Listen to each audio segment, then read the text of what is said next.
not about the night birds. I crouched at where I could touch his body. I lifted bricks from against his leg. I was the one of us who was the first to climb over the wall. I was careful of his mother's flowers. He was the one of us who insisted about the lures. The bricks from the wall we had stolen from the church. We carried the lures over the wall inside our pockets. We climbed out into the trees. He did not move. He said the lures would protect us from his brother.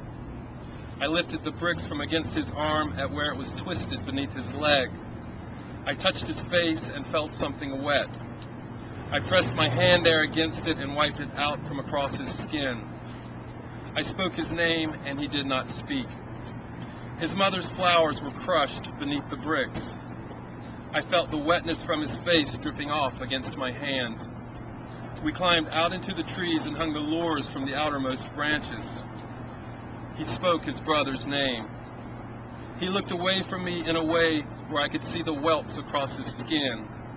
"Look," he said, "this is not about the night birds." I lifted bricks from below his shoulder at where they covered most of his arm. Something moved against his body like something his body pushed out from inside it. He had never seen the girl. He had never spoken her name. His brother was the one who had broken a place from inside her body.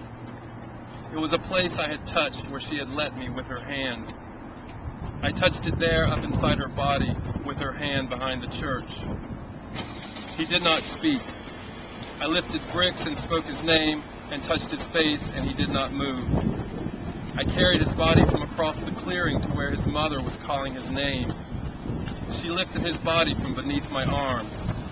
She cried and spoke his name and made a sound and held his body. I heard the night birds.